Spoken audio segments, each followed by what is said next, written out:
Hey, I'm Lily.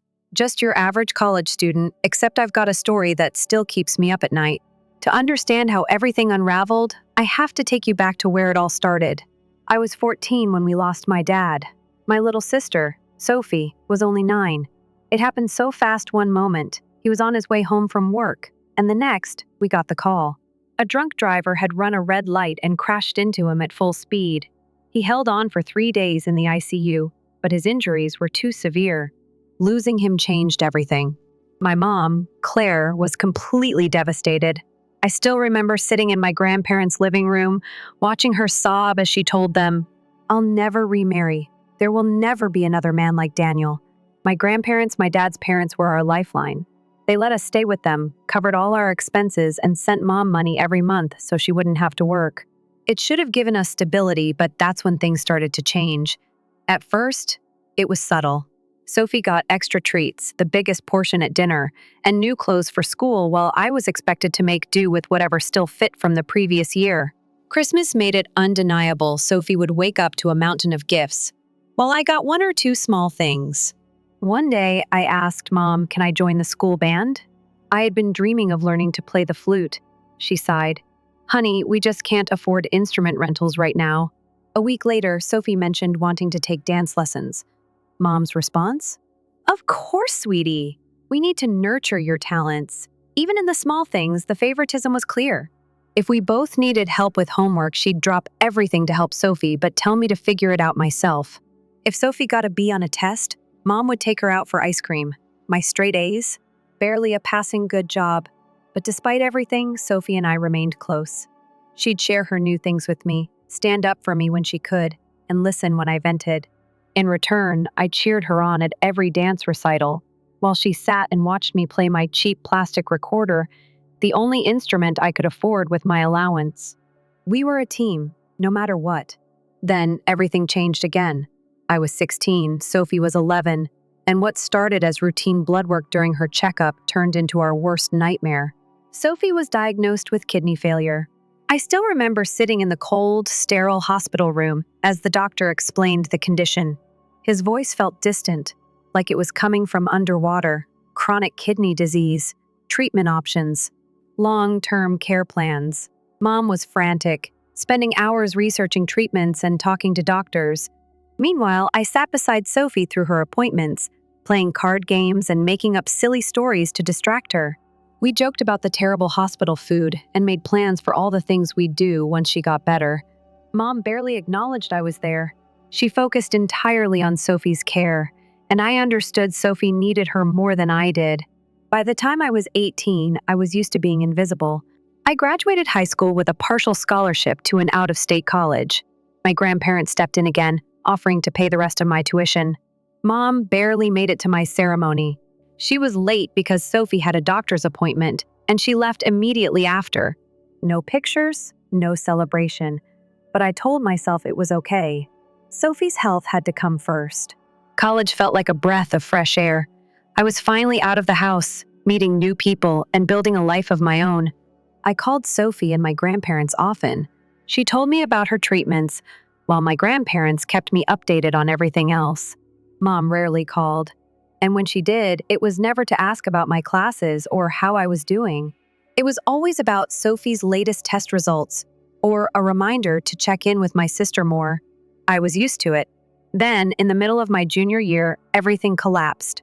It was past midnight when my phone rang. Mom's name flashed on the screen. My stomach dropped. She never called this late. I answered, and her voice was raw, hysterical. "Lily, it's Sophie. She's in the hospital. Her kidneys, they've completely failed. She's on hemodialysis. You need to come home. Now." The next morning was a blur. I scrambled to email my professors, packed a bag, and got my leave of absence approved. I booked the first train ticket home. The whole ride back, all I could think about was Sophie, lying in a hospital bed, waiting for me.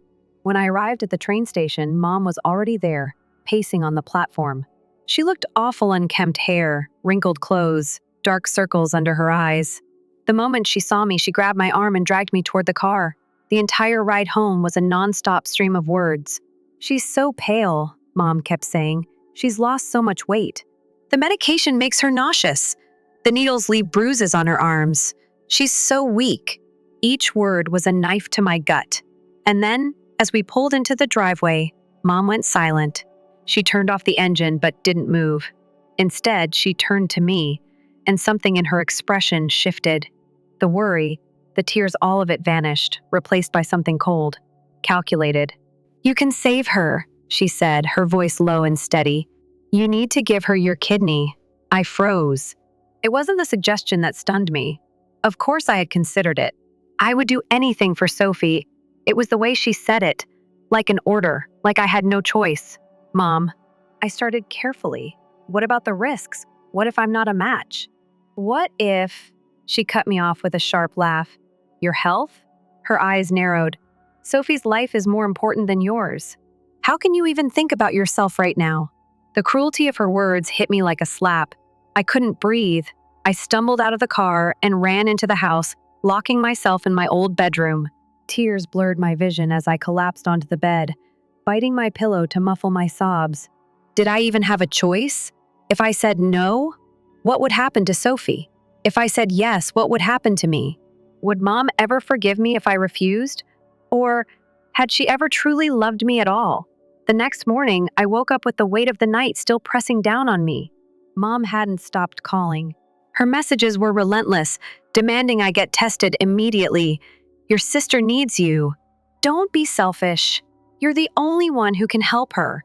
I turned off my phone. I couldn't deal with her anymore. Not now. I didn't know what to do. I had spent the entire night turning the situation over and over in my mind, but no matter how many different angles I looked at it from, nothing seemed right. Mom was pressuring me, treating it like a done deal. Sophie's life was on the line, but was that really the reason Mom was pushing me so hard? Or was it just another way for her to control me? After I finally calmed down, I forced myself to get out of bed. I could hear Mom downstairs, talking to Sophie on the phone. Her voice sounded hollow, like she was running on empty. I could only imagine how much stress she was under, but that didn't excuse the way she treated me. I spent the morning at my grandparents' house, feeling like a zombie, numb to everything around me. They could tell something was wrong the moment I walked in, even though I hadn't said a word. Grandma made us all lunch one of those meals that always felt like comfort, even when it wasn't. She had a way of cooking that made you feel like everything would be okay, even if you didn't believe it. "Lily, sweetheart," Grandma said quietly, "you need to make your own choice. This isn't something anyone can decide for you, not even your mom." I tried to choke back my tears, but it wasn't happening. The floodgates opened. Grandpa looked at me, his voice steady. "Lily, no one has the right to make you do something like this. Not your mother, not anyone." I nodded, grateful for their support, but deep down I was still torn. Sophie needed me, but what if something went wrong? What if I lost a part of myself, my health, my future for a decision that wasn't even really my own? I tried to call Sophie that night, but Mom had already been in touch with her. When I did get through, her voice was barely a whisper. "I heard what Mom said," Sophie started, "about you being my donor." I felt my throat tighten, and for a second, I thought I might pass out. "Sophie, I'm not sure what to do," I confessed. "I want to help you, but I don't know if I can. I don't know what it will do to me." She was quiet for a long time. I could hear the machines beeping softly in the background. I knew she was in the hospital, hooked up to dialysis again. "Lily, I want you to be okay," Sophie finally said, her voice breaking. "You don't have to do this. If you don't want to, I'll understand." I squeezed my phone tighter, my heart breaking all over again. "You're my sister," I whispered, my voice thick with emotion. "Of course I want to help you, but I have to figure out if this is what's best for me too." Sophie didn't answer right away, but I could hear her breathing. The sound felt so fragile.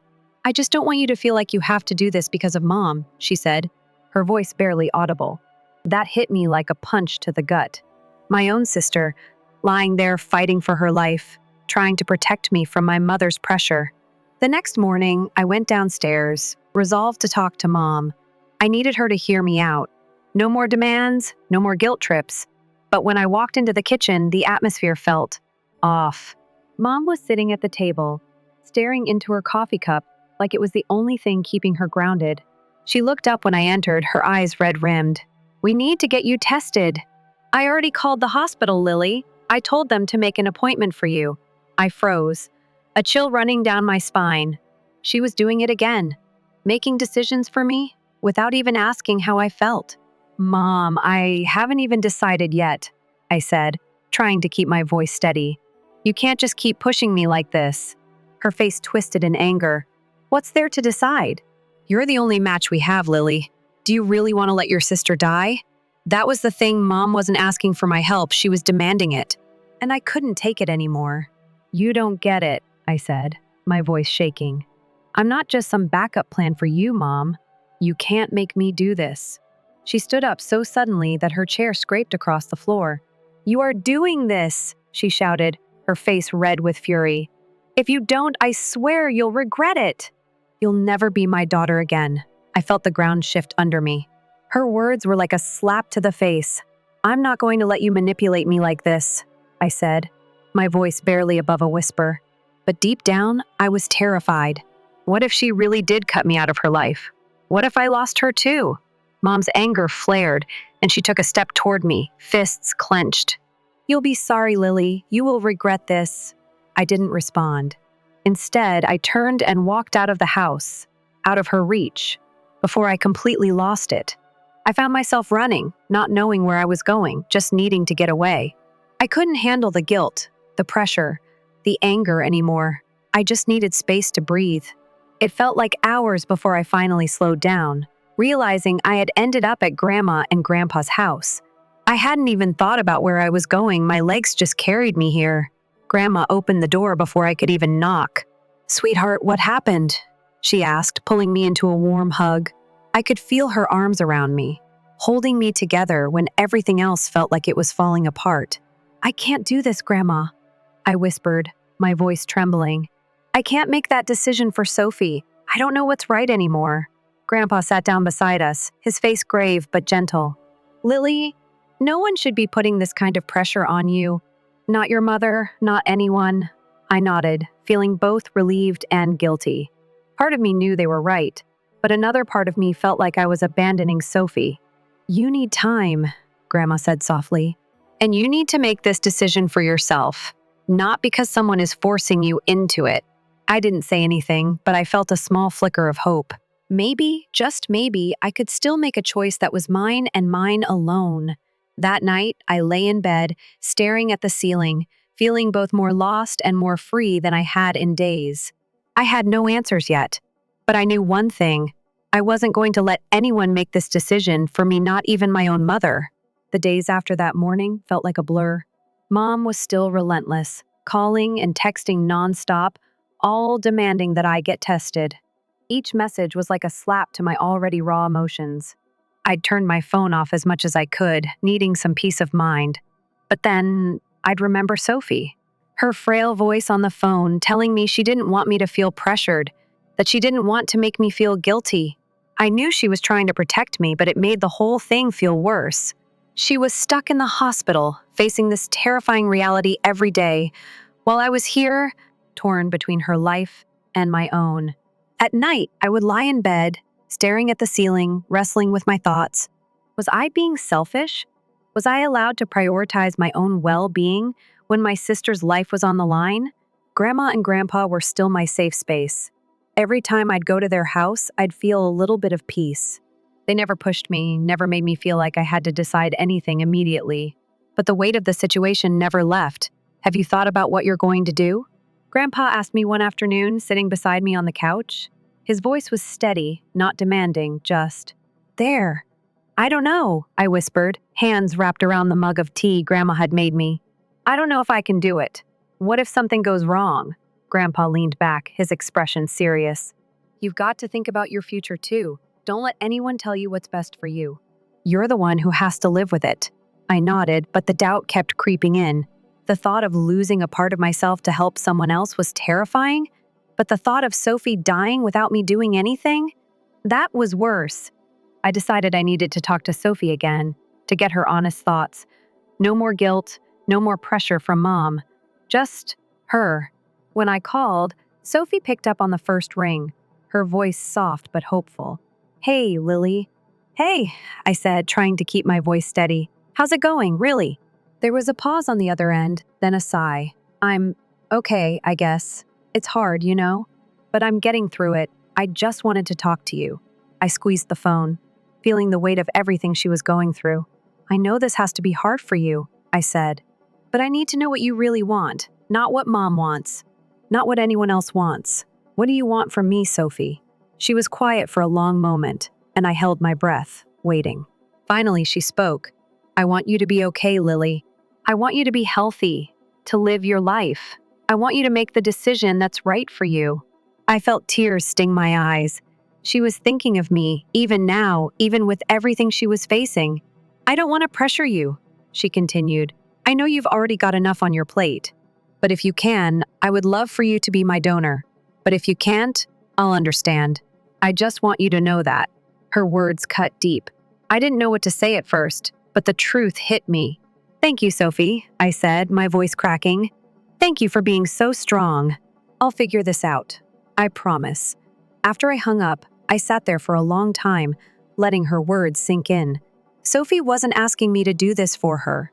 She was asking me to make the choice that was best for me. It was a small bit of relief, but it didn't take away the overwhelming pressure I felt. Mom would never understand. No matter what choice I made, it wouldn't be enough for her. The next few days, I went through the motions attending classes, studying, but everything felt like it was happening through a fog. My mind kept circling back to the tests, the procedure. Would I be able to live with myself afterward, knowing I might have given up a piece of my health for Sophie's? I finally agreed to get tested. Not because Mom had demanded it, not because Sophie had asked me, but because, deep down, I needed to know if I could do it. I needed to see if I was physically capable of being a match. The hospital was a blur of sterile rooms, blood tests, and endless paperwork. I felt like I was in some kind of limbo, waiting for an answer that could change everything. When the results finally came in, I wasn't sure what to expect. Part of me hoped I wouldn't be a match, that I'd be able to walk away without having to make a choice. But another part of me wanted to be there for Sophie, to do everything I could to help her.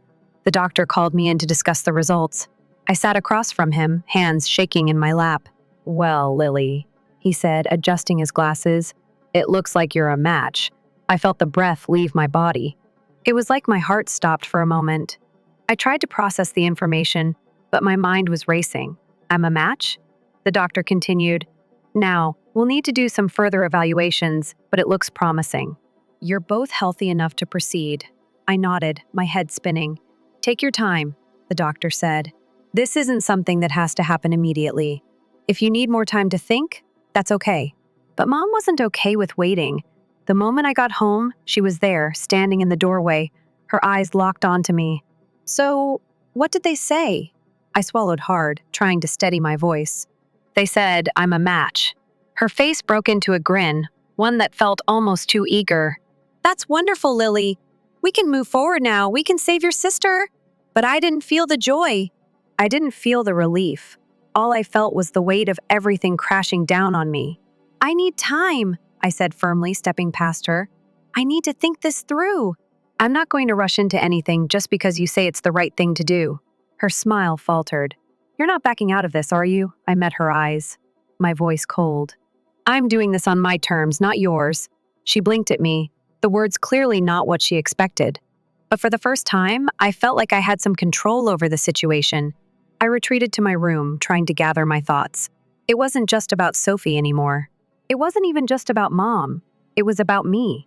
I took a deep breath and closed my eyes, letting the silence settle around me. I had made a decision not to rush into something I wasn't ready for. But now, I had to figure out what came next. The next few days felt like a haze. Every time I looked at my phone, there was another message from Mom. "Did you make up your mind? You have to do this, Lily. I'm just waiting for you to make the right choice." But the more I saw those messages, the more I resisted. I didn't want to make any decision out of guilt. I wasn't just doing this for Mom. And I wasn't doing it just for Sophie either. I had to do it for myself. I had to be sure. Grandma and Grandpa gave me space, but they checked in on me often. Grandma's quiet support was comforting. And Grandpa, well, he didn't say much, but when he did, it hit hard. He told me to trust my gut, that I wasn't alone in this decision. I'd never felt more grateful for their presence. But the pressure from Mom? It was unbearable. I couldn't bring myself to talk to her. Every time I thought about it, a wave of anger and resentment washed over me. How could she demand this of me? How could she act like it was my responsibility to save Sophie, like it was the only right thing to do? But then there was Sophie, my sister, lying in that hospital bed, waiting for a miracle. How could I look her in the face if I didn't at least try? If I said no, would I ever forgive myself?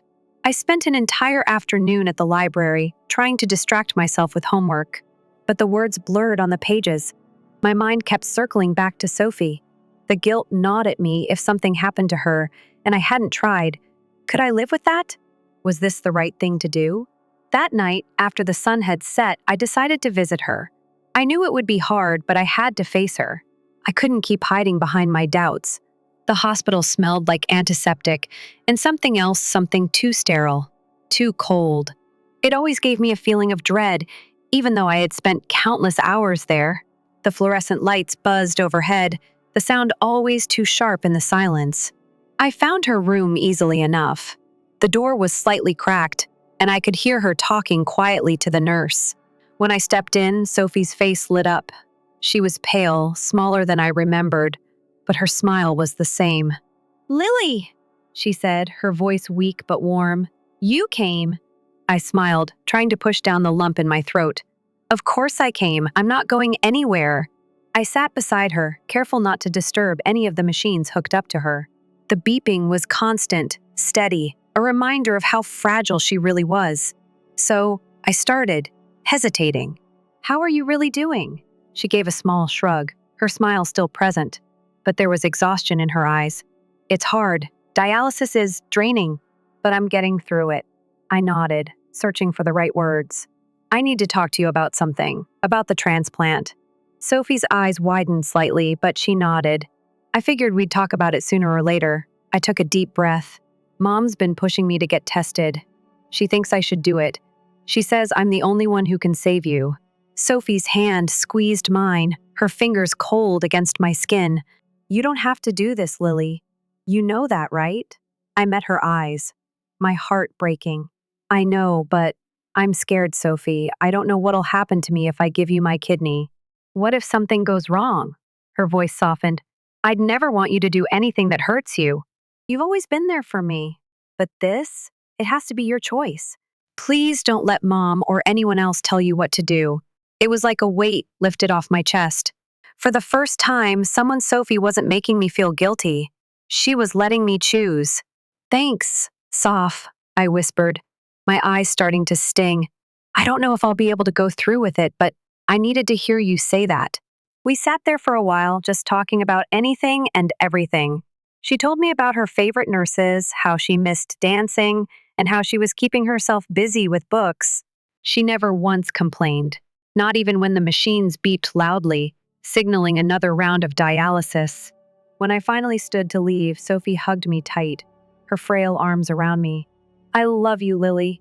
Whatever you decide, I'm just glad I have you as my sister." I kissed her forehead and pulled away, trying to steady my breath. On my way out of the hospital, I took a deep breath, trying to clear my head. Everything still felt so unclear. I didn't know what to do, but I knew one thing. I couldn't keep letting Mom push me. This decision had to be mine. When I got home that evening, I knew it was time to face her. She was waiting for me when I walked in, her eyes narrowing the moment I stepped through the door. "So?" she asked, her voice colder than I'd ever heard it. "What did you decide?" I took a breath. I wasn't going to let her control this anymore. "I'm not sure yet. I need time, Mom." Her face twisted with frustration. "Time? Lily, we don't have time. Your sister's life is at stake." "I know that," I said, my voice rising. "But this isn't just about Sophie. It's about me too. I need time to think about the risks. I need time to process what this would mean for my life." "Your life?" Mom exploded, her voice rising. "Your sister needs a kidney. Your kidney." "I'm not just a donor, Mom," I said, trying to stay calm. "I'm your daughter, and I'm not going to do this because you told me to. I need to choose this for myself." She stared at me, her hands trembling, her face contorted with rage. "I can't believe you're being so selfish." You have no idea what this is like for me. I can't lose her. I can't. I know you're scared, I said, my voice softening. But pushing me isn't going to help. I need you to understand that I need time. She didn't respond right away.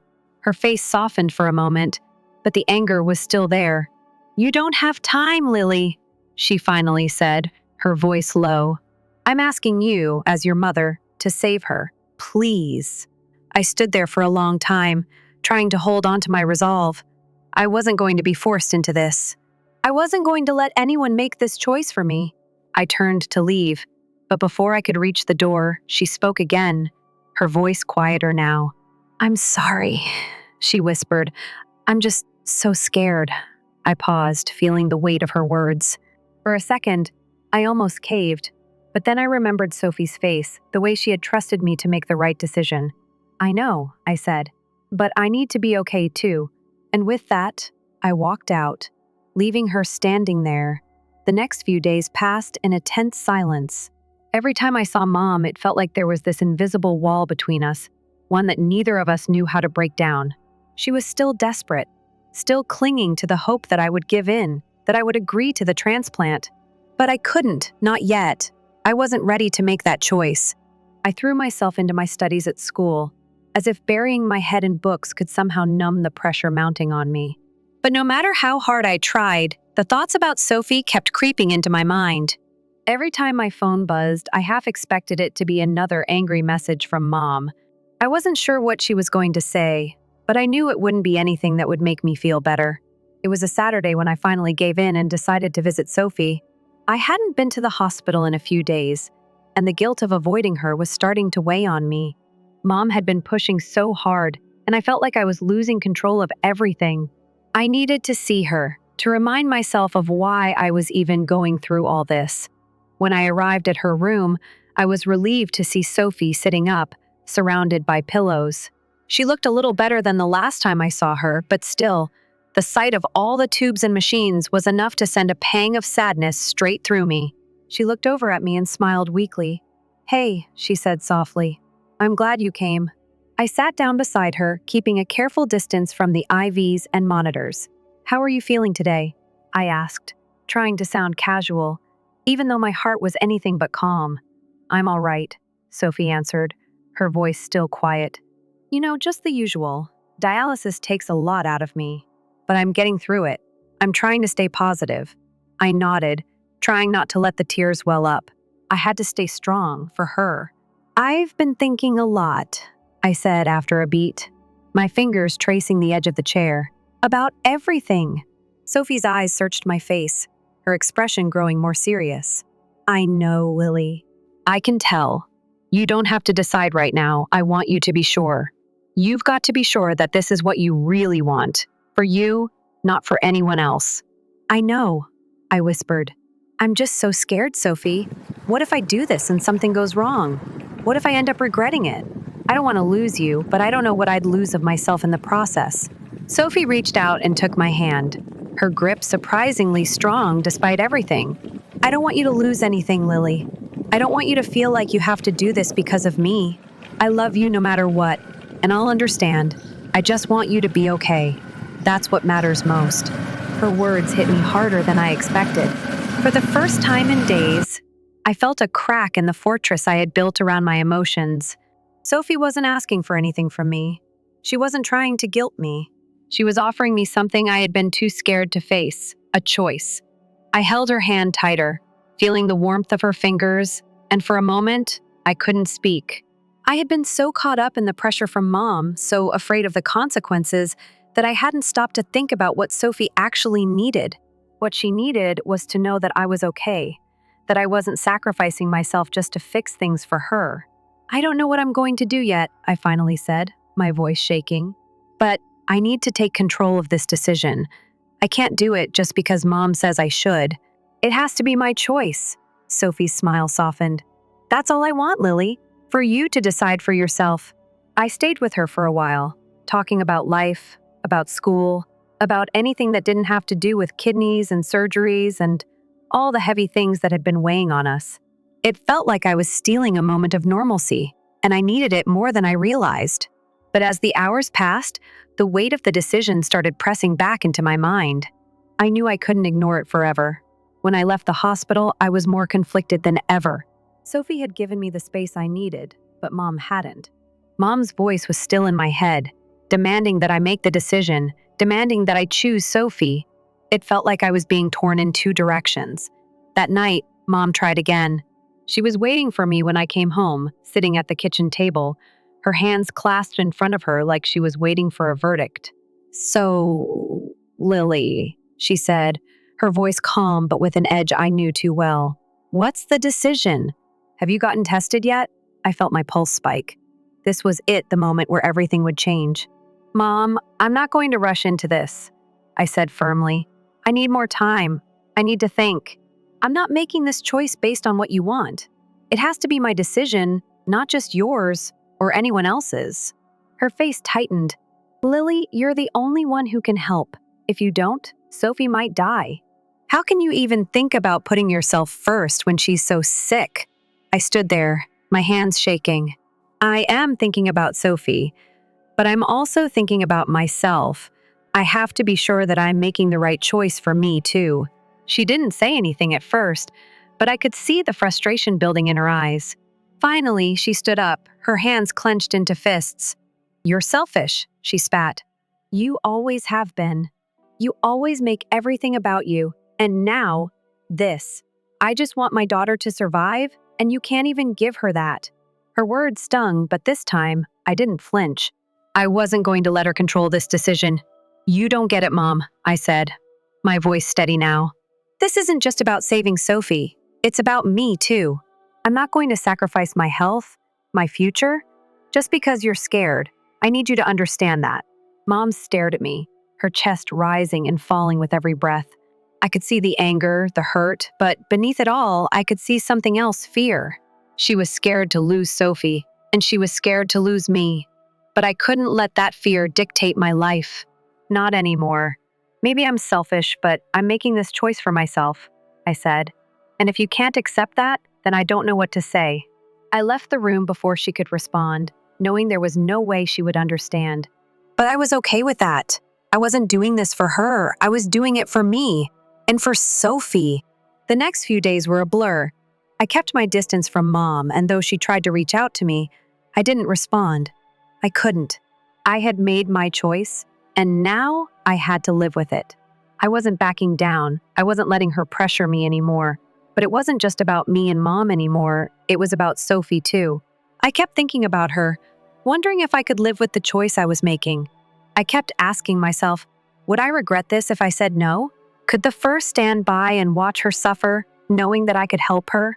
That night, I went to Grandma and Grandpa's house, needing the comfort of their steady, quiet presence. I wasn't sure what I was expecting, but I needed them to help me process everything. Grandma was in the kitchen, humming softly as she prepared dinner. Grandpa sat at the table, reading his newspaper, his glasses perched on the edge of his nose. "Hey, sweetie," Grandma said, looking up as I walked in. "How's it going?" I slid into the chair beside Grandpa and sighed. "I'm not sure," I admitted. "I'm still thinking. I don't know if I can go through with it." Grandma paused, wiping her hands on her apron. She came over and sat down next to me. "You don't have to decide right now, Lily. We're here for you, no matter what." I swallowed, trying to find the right words. "But what if I say no?" I asked, the question heavy in the air. "What if I can't be the one to help her?" Grandpa looked over his newspaper, his eyes soft but steady. "If you can't do it, Lily, then you can't. But that doesn't make you any less of a person. You've done everything you could, and you've been there for her. That's more than enough." I shook my head, still not sure if I believed him. "But what if she doesn't make it? What if I could have saved her?" "Then you would have," Grandma said simply. "But you can't carry the weight of what ifs. You can only do what you can, and that's enough. You have to make this decision for yourself." For the first time in a long while, I felt something close to peace. They were right. I couldn't save everyone. I couldn't carry all the pain and guilt that Mom had placed on my shoulders. That night, I went home, and after a long while of thinking, I finally picked up the phone. I called Sophie. "Hey," she said, her voice light. "How are you doing?" I paused for a moment, gathering my thoughts. "I've been thinking," I said quietly. "I've made my decision. Sophie's voice softened, as if she knew what I was about to say. Lily, you don't have to do this. I mean it. I know, I said. But I'm going to get tested. I'm going to see if I'm a match. Not because Mom told me to, but because I think I can do this. I want to help you, Sophie. But I need to be sure. Sophie was quiet for a long time, and for a moment, I was afraid she would say something to change my mind. But then she spoke, her voice full of love. You don't have to do this for me, Lily. You just have to do it for yourself. I'm okay with whatever decision you make. I'm doing it because I want to, I said, firmly, feeling a weight lift off my chest. Because I love you and I want to help. But it's my choice, Sophie.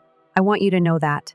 There was a long silence, and then Sophie finally said, Thank you for everything. We hung up, and for the first time in days, I felt a sense of relief. I wasn't making this decision out of guilt. I was making it because I was ready to. The next day, I went to the hospital to get tested. The process was long and uncomfortable, but I didn't mind. I was doing this for the right reasons, and that made all the difference. A week later, the results came in. I was a match. Mom was ecstatic when I told her, but I didn't feel the excitement she expected from me. I felt calm. Finally, I felt like I was making the decision that was truly mine. I'm doing this, Mom, I said, my voice steady. But I need you to understand that this is my choice. It's not just about you. It's about me, too. She didn't say anything at first. Then, her eyes softened, and she nodded slowly. I understand, Lily, the first do, and I'm sorry, I was just so scared. I didn't know how to handle it. I know, I said quietly, but we both need to trust each other now. We can't keep pushing each other away. It wasn't perfect, but it was a start. The transplant took place a few weeks later, and everything went smoothly. Sophie recovered slowly but steadily, and every time I saw her smile, I knew I had made the right choice. There were still hard days. There were still moments when I second-guessed myself, when I wondered if I had done the right thing. But every time I looked at Sophie, I knew I had. As for Mom, things weren't perfect, but we were starting to understand each other.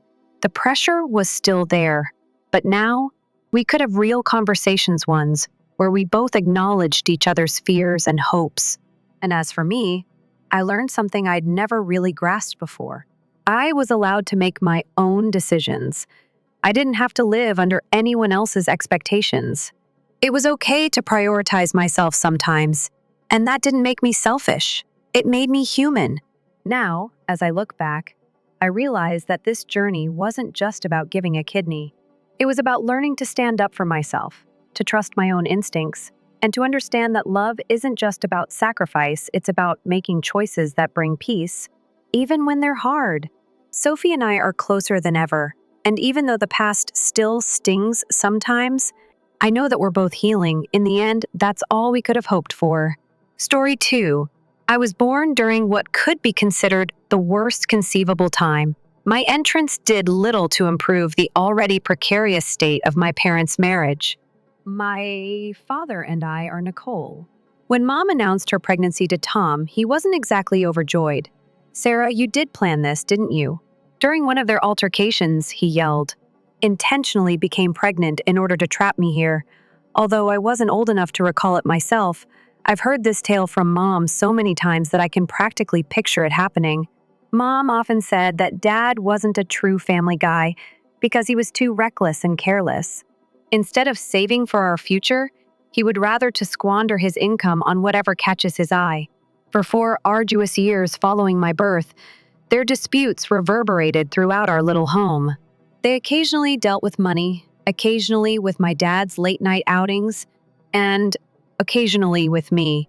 Everything appeared to be setting for another violent altercation. They formally announced their divorce when I was 5.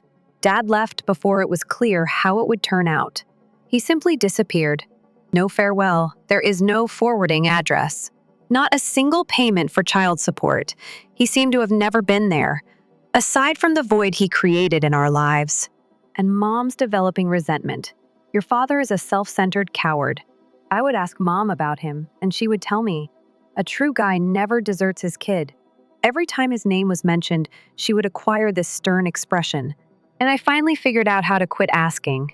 My grandma Eleanor was the sole remaining member of my dad's side of the family. She was unable to tolerate her mother. Grandma Eleanor blamed the failed marriage on Mom, claiming that her persistent nagging about money and responsibility drove Dad away. When my visits with Grandma Eleanor came around, Mom, on the other hand, couldn't even stand to be in the same room as Grandma. My mother would take me to her home, essentially leave me at the door, and then drive away without ever entering. However, once inside, everything was different. Grandma Eleanor used to give me big hugs and tell me stories about her father's early years. She would gently grin while running her fingers through my hair. "My dear, you resemble your father exactly," she would say. "His eyes are in you, his grin, even that tiny dimple when you chuckle." In a flash, 3 years have passed. Cookies, stories, and the warmth I couldn't find at home were all part of my weekend visits to Grandma Eleanor's house. By the time I turned 8, I had kind of gotten used to spending my precious weekends with Grandma, who never stopped hoping that Dad would come back, and my weekdays with Mom, who was still resentful of him.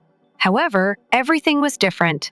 An October rainy Tuesday, Mom's face went white when she received a call. Her voice was unusually quiet as she said, "Get your coat, Nicole. Grandma Eleanor wants to see us both. It's crucial." This time, the drive to Grandma's house was different. Mom would usually just drop me off and drive off. However, she parked the car today and accompanied me to the door. There was a problem. I could feel it in the heavy silence between us. In some way, Grandma Eleanor appeared smaller. Her normally flawless silver hair was disheveled and her face had a grayish hue that alarmed me as she lay in bed with papers all over her. But when she saw us extending her slender hands, she grinned. "Sarah, Nicole." Her voice was weaker than I had ever heard her say, "Thank you for coming. Please sit down, both of you." Mom actually sat down without arguing, which was when I knew this was very serious. Grandma Eleanor's lawyer, Mr. Peterson, was there too, standing calmly in the corner like a sad statue.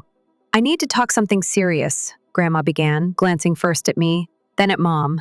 "I'm not well, and I need to make sure everything is correctly prepared." She paused to gather her breath. "My house and some of my savings will go to your Aunt Linda, Nicole. But I've lined up something unique for you." I remember playing with the hem of my sweater, not really understanding what was happening. I was usually bored by adult discussions about paperwork and arrangements, but I knew I had to listen. "I'm building an educational fund for Nicole," Grandma went on, her voice getting louder as she described her intentions. "When she turns 18, it will pay for her college expenditures. Here, Mr. Peterson will oversee it. Till then," Mom's stance shifted. At these words, her eyes widened slightly as she sat up taller. Her hands, which are typically twitchy with nervousness, became motionless in her lap. "The money can only be accessed for educational purposes, and Nicole will have full control of it when she turns 18. Stepping forward with certain paperwork, Mr. Peterson added, "Miss S. Eleanor has been extremely precise about these terms. I was more interested in the wallpaper's design than in what they were talking about, so I sat there swinging my legs back and forth. College seemed like something from another lifetime. I was more anxious about my impending spelling exam, and if Jenny Martinez would ask me to her birthday celebration. Grandma reached for Mom's hand and murmured, "Everything is set up, Sarah." Mom didn't pull away for once. "I want to make sure my granddaughter has opportunities regardless of everything else." The implicit reference to Dad hovered between them. Mom and I went home in quiet after saying our goodbyes and signing some paperwork, but compared to our typical strained calm, this quietness seemed different. It was nearly quiet. As we arrived in our driveway, Mom looked at me in a way I had never seen her do before. "Well," she said, a hint of a smile playing at her lips, "apparently at least one member of your father's family ended up being a good person." It took me a long time to realize how important that day was.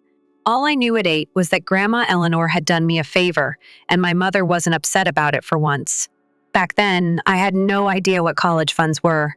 The butterscotch sweet had me more thrilled. When we went, Grandma had slid into my pocket. Only a few weeks after our previous visit, Grandma Eleanor died away.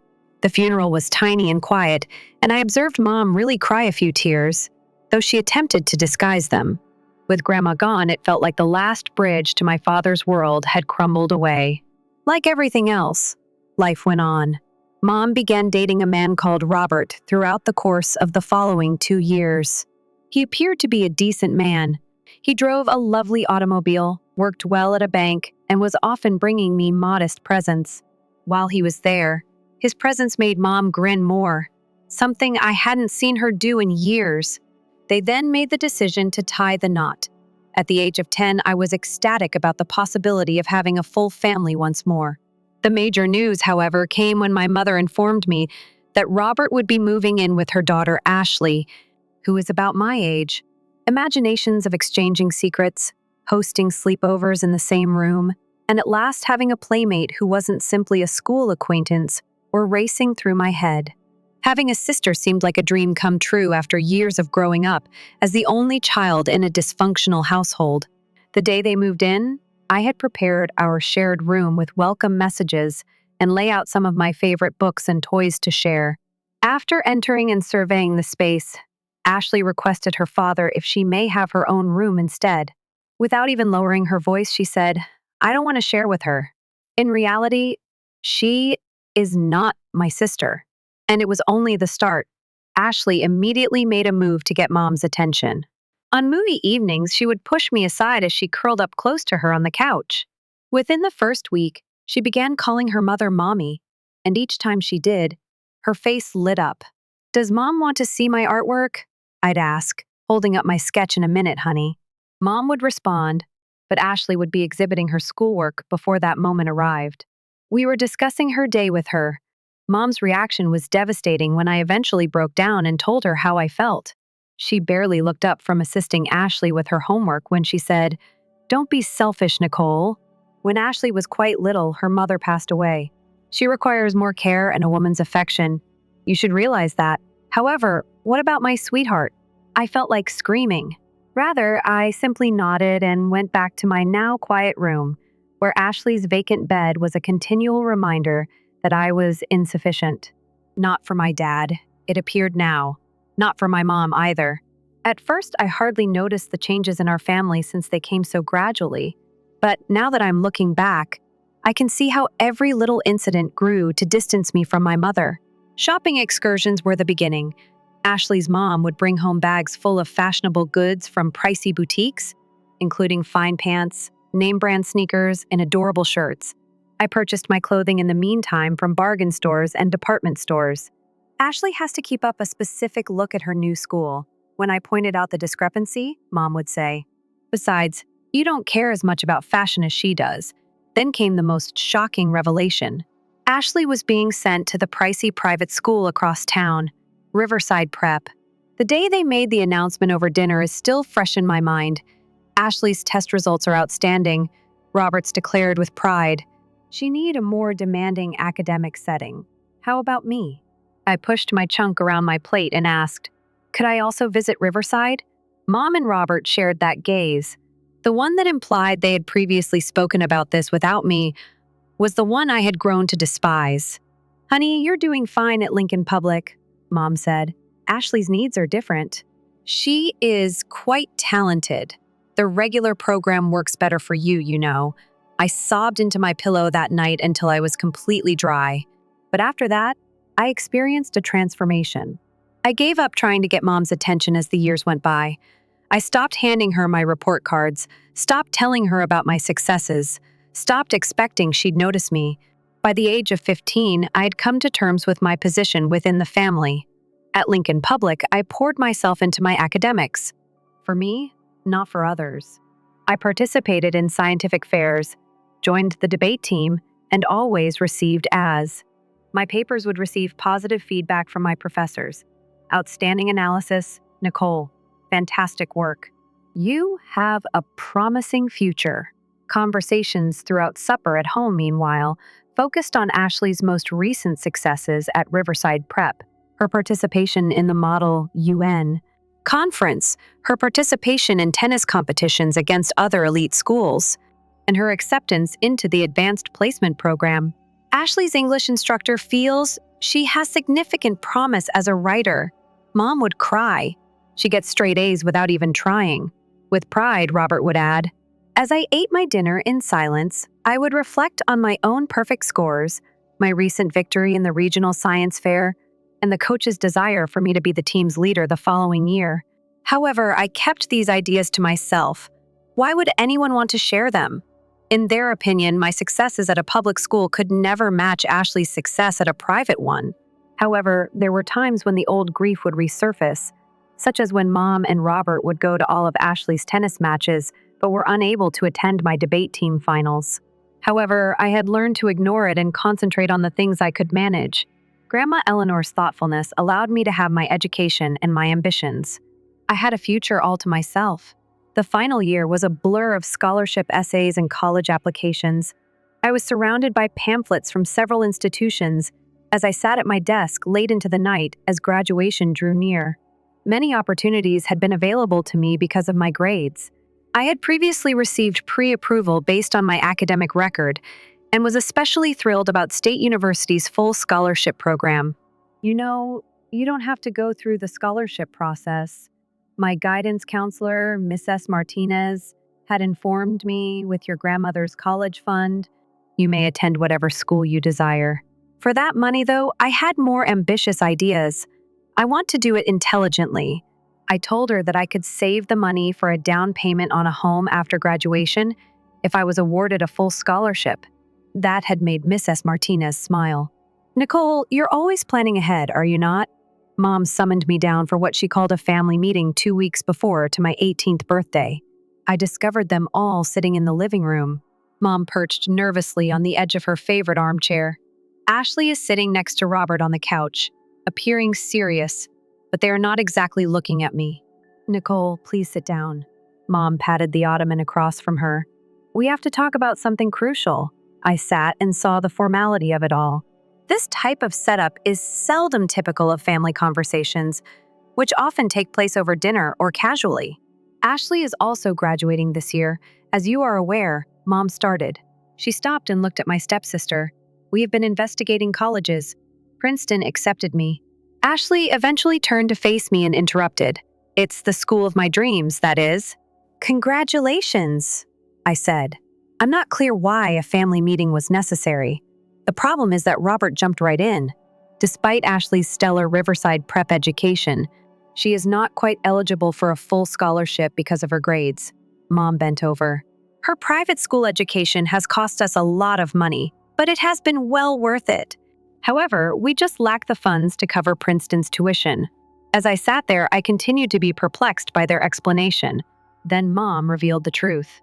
Given that you own your grandmother's education fund, we hoped you may be open to sharing it with Ashley. There was silence in the room. I gazed at Mom, hoping for her to say she was joking, but her expression remained serious, expectant even. Contribute to my college fund. Slowly, I repeated, the one that Grandma Eleanor created especially for my schooling. You're getting a full scholarship anyway, Ashley said, as if this justified everything. The money is not even necessary for you. We're family, Mom added softly. Family members support one another. I sat there feeling like I'd been hit in the belly. My safety net is my college fund, my future. The final gift I received from my grandmother. They wanted me to hand it over to Ashley. The same Ashley who'd spent years making sure I knew I wasn't really family. The same Ashley who got everything while I got the leftovers. No, I said it before I had a chance to fully comprehend the gravity of their request. Not at all. What do you mean, no? Mom's voice took on that sharp edge I'd grown to know so well. I mean, no, this money was bequeathed to me by my grandma. It's mine, and I'm going to use it for my future. Robert's cheeks flushed. Listen to how self-centered she sounds. This is precisely what I have been discussing for years, Sarah. I couldn't help but let out a sour laugh. Selfish. Coming from you folks, that's rich. Robert snapped. Watch your tone, young lady. You've always tried to outdo Ashley because you're envious of her. And now you're getting your revenge by denying her a chance at a good education. The absurdity of her statement made me laugh again, though there was no humor in it. Jealous of what exactly? You've given her everything, but you've treated me like a secondary concern. And, by the way, if she's as brilliant as you've always claimed, why didn't she earn a scholarship like I did? Ashley's expression twisted and tears began to fall down her cheeks. The slamming of her bedroom door punctuated her dramatic departure as she leaped from the couch and ran upstairs. How dare you? Mom's voice sounded low and menacing. How could you be so cruel? Cruel? I'm being cruel. I rose up, my hands shaking. You're the ones attempting to take away my college fund. Mom stood to her face firmly. Well then, let me make this very clear.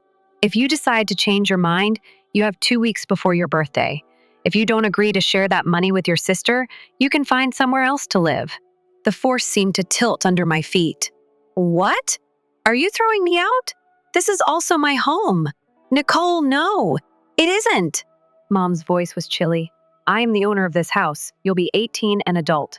I'm no longer required by law to provide for you. I can't believe this, I muttered. I can't believe you're choosing her over me again. You're choosing money over family. Robert fired back. Family? I almost spit out the word. When have you ever treated me like family? They had no answer for that. Instead, Mom just said 2 weeks. Nicole, think carefully about your option. The following 3 days were like living in a ghost town where I was the sole ghost. No one spoke to me at breakfast. There was stillness as I asked inquiries during supper. Mom and Robert treated me like an unwanted house guest who had overstayed their welcome, and Ashley pretended that I didn't exist. I tried to make myself as scarce as possible, ate my meals in my room, and spent my leisure time at the library. But every night, lying in my bed, I could hear them in the living room, talking, laughing, watching TV together. A contented trio with no space for a fourth. 4 days after that catastrophic family gathering, I phoned Mr. Peterson, my grandmother's lawyer.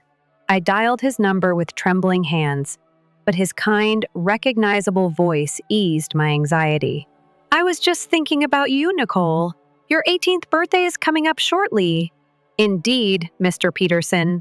That's actually why I'm calling. I took a big breath and told him everything. The demand for money, the ultimatum, all of it. He listened quietly until I finished, then cleared his throat. Those money are legally yours to handle the minute you turn 18, Nicole. Your grandma was rather explicit about it. And to be honest, I believe she had a suspicion that something similar may occur at some point. What are you saying? To put it mildly, she was very familiar with her son's ex-wife. He hesitated. Now, about your living situation. Look, I have a suggestion. Pick your college first, preferably one in a different city. Then find an apartment nearby. I can help you with the paperwork. We can set everything up ahead of time, but you won't be able to access the money until your birthday. I spent that day investigating apartments near State University, where I'd previously been admitted with a full scholarship. By nightfall, I had located a modest but respectable location. Campus is about a 10-minute walk away. The landlady, Miss S. Chen, was ready to keep it for me with simply a promise of payment on my birthday for the next week. I silently put my life into boxes, one tiny item at a time. Every night after everyone had gone to sleep, I did something that I didn't want anyone to see. I pack another box and conceal it in my closet. Photos, books, clothes. I reduced my life to cardboard boxes. On the morning of my 18th birthday, Mom cornered me in the kitchen. Well, she inquired, crossed arms. Have you made your decision? I felt oddly at ease as I gazed at her, actually looked at her. I have indeed. The answer is still no. Then you know what that means. She spoke in a harsh tone. I want you out of this house today. Okay? I said plainly. I think my calm acceptance to her off. She probably expected tears or begging. Rather, I called the taxi I had booked the day before, went upstairs, and picked up my pre-packed boxes. I was turning the key in my new apartment's lock 20 minutes later. The first thing I did was phone Mr. Peterson, who had all the paperwork done by lunchtime. By 1:00, I was able to access my grandmother's savings. I gave Miss S. Chen my security deposit and first month's rent. That afternoon, I headed to the neighborhood coffee shop where I'd applied for a job the week before. I was already hired for the summer before college started by Mike, the manager. Even though my apartment was tiny, just a kitchenette and a studio, it was mine. That evening, while enjoying takeout and watching the sunset through my lone window while lounging on my recently acquired air mattress, I experienced an unexpected sensation: liberty. My phone began vibrating with alerts 2 weeks into my new existence as I was browsing Facebook during my coffee shop break. I was getting messages from high school pals. Did you notice what your mother posted? Are you all right? Why are your hands trembling? I pulled up Mom's page, and there it was, a long, dramatic post about ungrateful children and family loyalty. She wrote, "My daughter has broken our hearts. After everything we've done for her, she selfishly refused to help her sister get a college education. As her sister's dreams are put on hold, she is instead hoarding money from her grandmother." I never imagined that I would bring up such a cold-hearted, self-centered youngster. Even worse were the remarks that followed. Relatives I barely knew were chiming in. How could she be so ungrateful? Family should come first. What a spoiled brat. I sat in the break room, feeling wounded and angry at the same time, my coffee growing cold. Then there was a snap. If Mom wanted to air our dirty laundry on social media, all right, let's share the entire tale. I got my laptop open and began typing. Since my mother has chosen to make our private family matters public, let me share my side of the story. Indeed, I refused to give my stepsister my college fund money that my grandma explicitly earmarked for my schooling. My mother neglected to mention that on my 18th birthday, she threatened to throw me out of the house unless I gave up my inheritance. She followed through on that threat. I was forced to move out because I wouldn't give away money that legally belonged to me. I attended public school for years, while my stepsister attended a private school. While I grabbed leftovers from the department shop, I observed her get fancy outfits. I worked hard, got straight A's, and gained a full scholarship to college, something I'm proud of. Apparently, though, that was insufficient. They wanted my inheritance too. So, yes, I chose to keep my grandmother's gift to me. Yes, I'm living alone now, working and getting ready for college. But I didn't pick this scenario. When she expelled her own daughter on her birthday, my mother did just that. I pushed post and went back to work. By the time my shift ended, the response was overwhelming. Former teachers, neighbors, even some of Mom's old friends were commenting with messages of support. People who'd known our family for years started sharing stories of how they'd noticed the favoritism, but never said anything. My phone rang that evening. Mom's name flashed on the screen. "You dare?" she hissed when I answered. "Do you know how humiliating this is? Miss S. Peterson from church won't even look at me anymore. Half my friends are doubting my parenting. Perhaps they ought to." Calmly, I said, "You kicked your daughter out for not giving away her inheritance. What type of parent does that? I did everything for you." "No, Mom. You did everything for Ashley, and that's good. She's your daughter now. But I'm done. Mom, goodbye." I hung up and blocked her phone. Then I blocked her on all social media along with Robert and Ashley. It was shockingly simple, as if I were removing years' worth of dead weight. I'm currently a first-semester business management student at State University. My modest flat seems more like home every day. Mom, Robert, and Ashley come to mind occasionally, but such ideas occur fewer and less often. On my desk, I have a photo of Grandma Eleanor, and sometimes I think she's grinning proudly at me. She intuitively saw that I would require this money for freedom, as well as for school. She offered me the means to select my own course, and I'll never forget that. Story 3. Hi, everyone. Emma is my name, and if you have a moment, I have a tale. That is a bit of a wild ride, one that plunges into a battle for dignity, love, and treachery. Prior to plunging into the deep end, allow me to create the scene and present my small drama's characters to you. Emma, it begins with me, born into a situation that many would consider privileged. All that jazz and a silver spoon. However, I was brought up to value hard effort above freebies, even with the squishy beginning. In the area of engine additives, my dad is the king, a self-made guy who built an empire out of a niche. Mom is also no slouch. Her name became synonymous with elegance after she started a beauty shop business from the bottom up. Despite the possibility of a messy divorce when I was 19, they managed to keep it elegant, dividing everything in two while still managing to stay friends. Mom got married again, but they didn't have any more children than me. Dad remained single, happy with his business and bachelorhood. Enter the Jake stage, correct? My spouse, or as I now consider him, the impetus behind my emotional turmoil. After I got a job teaching music to kids who had more energy than common sense, I got married right out of college. Up until we had a bump in the road, life seemed pretty sweet. Suddenly, Jake's true color began to show through when I became pregnant.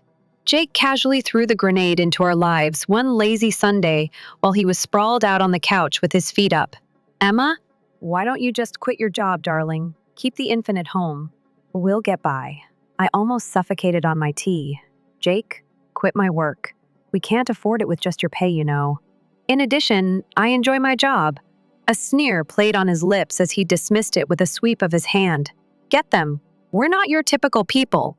Your father is quite wealthy. With a little assistance from him, we'll be all set. My blood began to boil. Jake, that's not the point. I'm not using my parents' fortune to support our daily needs. Jake wouldn't let it go even after we decided to live within our means. Nor in front of his parents, nor over dinner. He mentioned it once more. Emma is thinking about taking a break from her job. You know, what with the impending kid, Carol, his mother, who has a keen sense of advantage and a sharp tongue, stepped in. Oh, that's fantastic. You two don't need to worry about anything when you're with Emma's family. In an attempt to maintain my composure, I slightly tightened my grip on my fork. In reality, we haven't made any decisions and plan to handle things independently. Thank you. Frank, Jake's father, who never misses a beat, added a laugh. Emma, why choose the difficult route? You could be living comfortably with a little assistance from your parents. Why miss that chance? From then, the discussion with Jake's parents took a turn for the worst, revealing detailed accounts of a life spent on my parents' pay. It seemed like a betrayal with every word. Extending the knife's twist, they failed to notice me. A ticket to a comfortable life was visible to them. As I lay in bed next Jake that night, I couldn't get rid of the loneliness. Jake, do you truly believe that's how we should be depending on my parents? Hoping for some indication that I had misinterpreted the situation, I muttered. With those eyes that used to melt my heart, he turned over and faced me. It's not about necessity, Emma. It has to do with intelligence. We deserve a break, and your parents can afford it. Why not accept it? Well deserved. Long after Jake had fallen asleep, the word continued to reverberate in my mind. It was obvious that our ideals and paths diverged. Wondering how I had missed the indications and where we were going from here, I lay awake and stared at the ceiling. Following that initial argument with Jake around money and pride, I had the hope that we would eventually reconcile. But was I mistaken? Let's go on to the in-law stage. They were left with a unique kind of disarray. Jake's parents weren't exactly the epitome of independence.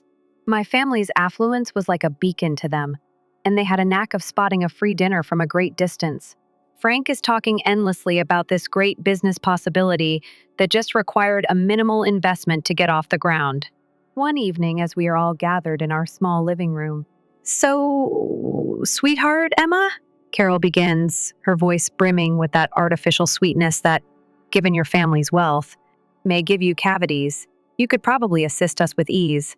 It is really certain. I made an effort to remain calm. I did, really. Carol, as I previously mentioned, Frank, we are handling our finances on our own. This has nothing to do with my parents' finances. However, Frank, yes, he has the tenacity of a door-to-door salesperson. Emma, please, you wouldn't feel it. To your dad, what are a few thousand? In a weekend, he most likely spends that on golf. I was astounded by the boldness. They had the audacity to treat my family's hard-earned money as though it were theirs to keep while they were sitting in our house and eating our meals. Jake attempts to act as a mediator. Perhaps they're right. You mean it's simply a loan? We could assist. Family? Family? The word Jake almost strangled me. We made a decision when? We're supposed to support your parents' aspirations? The room became quite chilly. Carol, never one to let a dramatic situation pass unexploited. I piped up. I never hear, anyhow. We believed that family supported one another. However, if you're going to be frugal, stingy? I was seeing red now. Working for what you have isn't being stingy. Carol, it's known as responsibility. Perhaps you ought to give it a go sometime. Despite Frank's best efforts, the harm had already been done. Look, Emma, don't be angry. Here, we are only conversing. Speaking, correct? I was unable to conceal my sarcasm. It seems like all we ever discuss is how my family can help you with your issues. I stayed awake that night, looking at the ceiling, after they had finally departed and Jake had apologized to his parents for the mistake. It was more than a simple miscommunication. Two individuals who regarded me as a walking, talking ATM rather than a daughter-in-law completely invaded our life. The birth of our daughter Lily changed the course of our lives. I was a little surprised. You believe that having a grandchild would make people more positive? Not so much with Jake's parents, that is. They must have brought the cheapest onesie from the bargain bin when they arrived at the hospital. The clearance tag was still on it. However, you would have thought that World War III was going to break out in that hospital room when my parents arrived with a gorgeous hand-knit blanket and other excellent baby stuff. They're really putting on a show, aren't they? Looking over the presents with a mixture of jealousy and contempt, Carol joked. Tossing money around must be pleasant. That rather than all this nonsense, they might have simply bought you a house. Jake laughed and added his voice. You see, Mum has a point. Your parents certainly don't hide a residence that may have been more useful. All they could speak about was how my parents should have spent their money, which made my heart sink as I held our newborn. It hurt, hearing Jake repeat what his mother said. Did they see our daughter as nothing more than a cash sign? I repressed my mounting rage and attempted to maintain harmony. Well, the price tag isn't the point, is it? The notion is what matters. Frank, however, wasn't going to let it go. Yes, of course. Yes. However, when you consider it, it's a pleasant little real estate investment. It's a gift that never stops giving. It was a stressful trip home from the hospital. Jake attempted to patch things up by claiming that his parents were just archaic and had no intention of doing so. However, the seed was sown.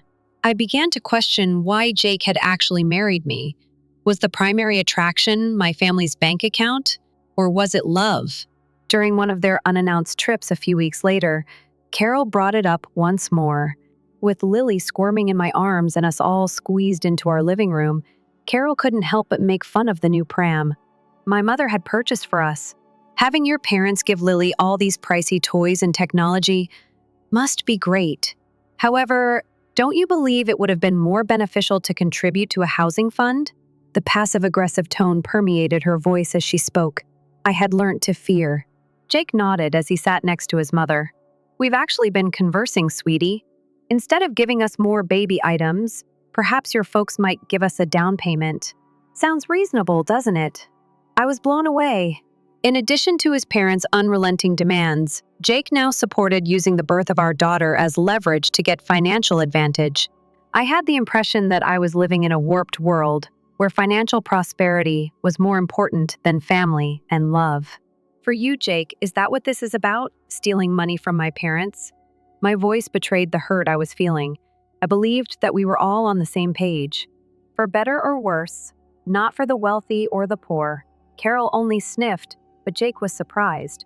It makes sense to consider these factors when your wife's parents are wealthy.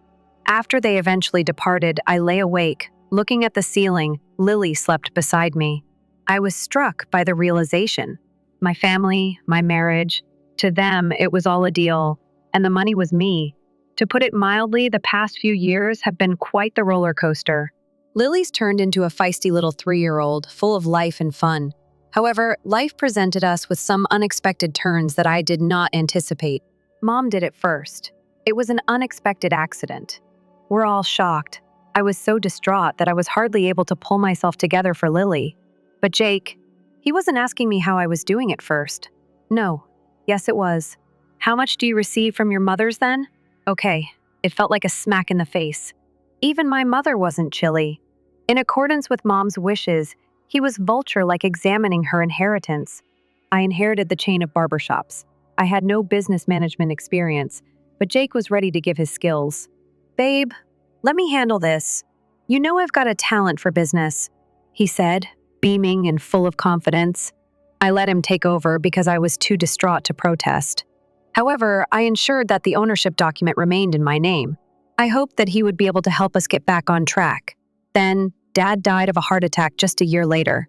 Something inside of me was broken by losing both of my parents so quickly. Jake could only discuss what we would inherit from Dad, even though I needed him more than ever. The day following Dad's death, Jake's folks came over. I anticipated maybe a sliver of dignity, a moment of respect for my loss. However, no. They immediately started making assumptions about Dad's riches. Emma must thus be quite wealthy. Frank responded, almost able to control his joy. Coming your way. Red caught my eye. For once, please refrain from discussing money. The words exploded out of me like shrapnel as I yelled. Carol put on her most insulted expression. No, I never do. All we care about is the future of the family. You don't have to be impolite. As usual, Jake attempted to mediate the situation. They just want to know. As you might imagine, it's a huge thing, I echoed, my voice increasing. Jake, all you and your folks can worry about is making money now that my parents are gone. To you, is that all I am? A bank? There was silence in the room. A knife might easily cut through the strain. Jake muttered a pathetic apology after glancing at me, and then at his parents. But the harm was done. I couldn't tolerate the sight of them, their selfishness, their total lack of humanity. Get out! I spoke in a steady but icy tone. Carol was left grumbling to herself. Frank frowned. Jake lingered, attempting to rationalize his parents' actions. However, I had finished listening. Jake burst through the doorway earlier than normal, 2 days after my dad passed away. I have some fantastic news, darling. He barely controls his excitement as he beams at me. I've made an agreement to sell the hairdressing chain. Is it not unbelievable? My jaw nearly hit the floor. What? What did you do? Not even asking me? I was furious, experiencing a mixture of disbelief and betrayal. Before we really got started, his parents arrived, eager to celebrate like if we had won the lottery. They brought up this feast from some posh restaurant and a bunch of pamphlets that screamed high roller. Carol was beaming as she waved those pamphlets at me. You know what, honey? We put down a deposit on a beach property and sold the existing unit. All of us are relocating to the seashore. I gazed at her, feeling like I was imprisoned in some awful dream. Wait a moment. What are you? I was not questioned about relocating. With the winds and all the heat, I don't want to live beside the beach. With a child, have you gone insane? Carol just waved off my concerns like I was talking about the weather. Oh, don't you worry about it. We have a cruise arranged as well. You ought to accompany us. It will be amazing. From where is this money coming? I questioned my skinny patience. Well, sweetheart, money is irrelevant now that your father has died and the salons have been sold. We're ready for life now. Consider it. Yachts, private jets. The dream is being lived by us. Carol's eyes were nearly glowing with money signs. I looked at Jake in complete bewilderment. Why are we even discussing the sale of my mother's company once more? And, darling, what's this bullshit about being prepared for life? It makes sense. It will be too much to handle 2 companies. We must concentrate on what will provide more profits. For our future, that is. For the future of our daughter? What I was hearing was unbelievable. The boldness, the greed. It was just too much. Show me the financials for the salon, I insisted. Before we make any hasty decisions, I want to see everything. Jake writhed and avoided seeing. It all comes down to our future and ensuring our comfort. His parents joined the chorus, encouraging me to just let go and enjoy the windfall. But all I saw when I looked at them were vultures circling. Why is there such a hurry to sell the hair salons? I pressed, wanting Tom to answer. Jake gave a shrug, the image of phony rationality. Look, sweetie, after your father has left, it just doesn't make sense to juggle both enterprises. We were able to concentrate on what generates greater revenue. In contrast to the salons, the vehicle oil thing is a treasure trove. At this, his parents became alert and offered their $0.02. Think about it, darling. You could be able to live in luxury if you sell those small stores. You don't need to spend time on them. With a voice full of greed, his mother called. My skin crawled as I saw them nearly drooling over my wealth. Now I want you to go. With a solid voice and a greater resolve, I said, we should be grieving for my father now, not rejoicing in his legacy. Jake attempted to speak, but I interrupted him. And something else. I inherited this. We are discussing mine. You have no say in this, nor do your parents. When they realized I wasn't the pushover, the air became icy. They believed I was. With stronger scowls and hefty stride, they departed, leaving me to think about the alone struggle that was ahead. The daybreak following my father's burial discovered me in a state of sadness. The world around me dimmed to a boring gray. Jake made the decision to bring his own brand of color back into our lives at that point. During a cardboard tasting breakfast, he set out to accomplish his goals. "We must immediately schedule a meeting with your father's company's founders," Jake said, his voice like a dagger cutting through the silence. I halted a slice of bread halfway to my lips and glanced at him. "My father was just buried, Jake. Can't we wait? It takes me a while to take it all in." With a wave of his hand, he dismissed my worries. "Time is money, sweetheart. We must move quickly." I contacted our family lawyer in frustration and in search of clarification, requesting an overview of my father's business activities and a breakdown of the barbershop chain's current situation. Information that I believed would provide me with a foundation. After a month that passed in a haze of financial documents and legalese, Jake and his parents returned to our home. Without even saying hello, they were all brimming with unwanted advice and proposals laced with greed. Jake jumped right in. "I've been thinking, I'd be a great leader for your dad's business." His accusation was so outrageous that I couldn't even speak. He wasn't finished, though. "I'll also require a new vehicle, something reminiscent of a business magnate." Before I could even come up with an answer, the newest BMW ought to solve the problem. Carol jumped in with her own absurd requests. "The seaside home is nearly ready. All we have to do is add $300,000 more, plus some for deer and furnishings. I anticipate that you will create an account for me. I need to keep my lifestyle after all." I understood what I had to do after hearing their incessant requests. It was like a switch flicked inside me. The divorce papers will no longer be held like a shield by Mrs. Niece. I moved ahead, cutting through their conversation. "We must speak, Jake." Placing the papers on the coffee table in front of him, I made the announcement. His face wrinkled into a scowl as he scooped them up. "So what is this?" He tried to seem casual, but his voice was tremulous. "Divorce paperwork." Every word I spoke was intentional. "I understand. Jake, I've got the company audited.